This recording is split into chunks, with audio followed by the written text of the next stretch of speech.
भारत देश हा जगाच्या पाठीवर धर्मनिरपेक्ष देश म्हणून ओळखला जातो व त्याचा आम्हा भारतीयांना अभिमान आहे. मात्र जातीय द्वेष, राजकीय पोळ्या भाजणारे काही स्वार्थी नेते व अधिकारी केवळ एका विशिष्ट समाजाला टार्गेट करून निर्दोषांचा बळी घेत असल्याची अनेक उदाहरणे या देशात घडलेली आहेत. त्यापैकी सन 1994 मध्ये भुसावळ येथील 7 व मुंबई येथील 4 अशा 11 उच्च शिक्षित मुस्लिम तरुणांना आतंकवादी बाबरी मशिदीचा बदला घेण्यासाठी काश्मीरमध्ये जाऊन तेथील तरुणांना हजारो किलोमीटरवर बॉम्बचे प्रत्यारोपण करून रिमोटद्वारे स्फोट घडवून आणण्याची ट्रेनिंग देणारे, शासकीय इमारतींमध्ये बॉम्बस्फोट घडवण्याचा कट रचणारे असे गंभीर आरोप ठेवून प्राध्यापक, डॉक्टर, इंजिनियर यांच्यासारख्या उच्च शिक्षित मुस्लिम तरुणांवर टाडाखाली कुठलेही पुरावे नसताना अटक केली. त्यांना 25 वर्ष न्यायासाठी लढावे लागले.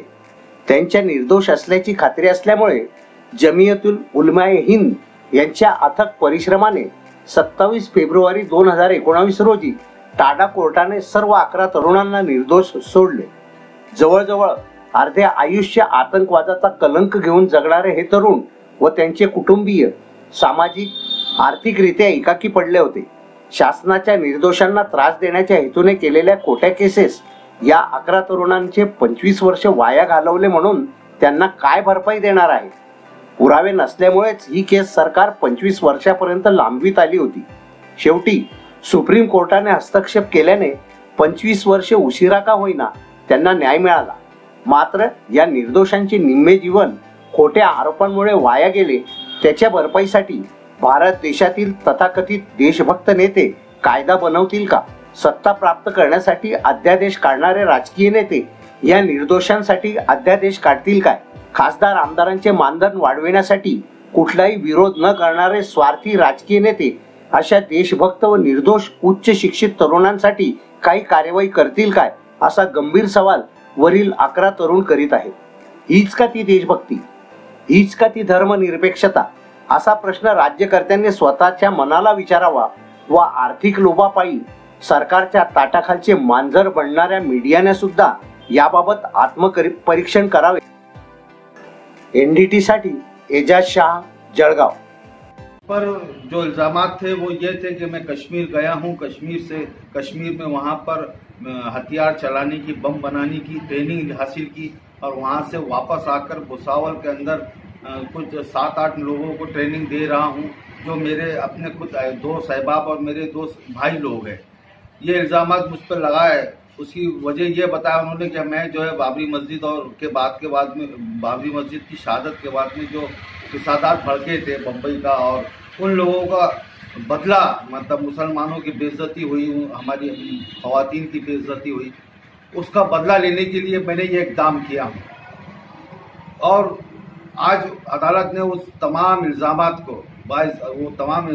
को खारिज करके हमको बाइज्जत बरी किया है.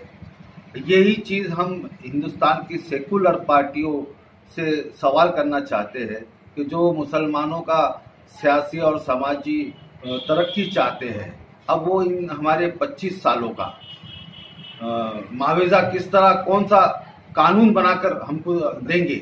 हम चाहते हैं कि ये जो दम भरने वाली पार्टियां हैं मुसलमानों की, वो अब आने वाले इलेक्शन के बाद में एक कानून बनाएं कि जो मुसलमान बिला वजह गिरफ्तार किए गए और बाइज्जत बरी होते जा रहे हैं, उनकी ज़िंदगी के माशी समाजी, उनकी तरक्की के लिए माशी समाजी और इकोनॉमिकल तौर पर जो भी इनका नुकसान हुआ है, वो नुकसान एक कानून के जरिए हमारी भरपाई पूरा करें.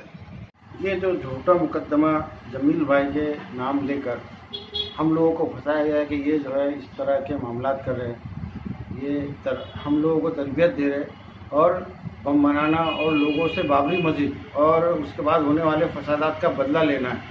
इस तरह की जो बातें करके हमको जो फंसाया गया, उसमें हमारे जो समाजी और माशी नुकसान ये हुआ कि मैं मेरी ज़िंदगी का एक अच्छा सफ़र शुरू कर रहा था. मैं ITI कॉलेज में शाद आदम में लेक्चरर था भिवंडी में. मुझको जो है वहाँ से लेक्चर देते देते उठाया गया और झूठा मुकदमा मेरे कॉलेज में इस तरह बताया गया, कॉर्डन ऑफ कर दिया गया कॉलेज को, जैसे कोई बहुत बड़ा दहशतगर्द यहाँ मौजूद हो. और मैं वहाँ से लेक्चर देकर लेक्चर दे रहा था कि मुझको उठा के लेकर चले गए और इन्हीं मेरी पूरा माशी कैरियर उसमें तबाह हो गया। उसके बाद मुझको कहीं भी बहैसियत इलेक्ट्रॉनिक इंजीनियर कहीं भी मैं नौकरी करने के लायक नहीं रहा।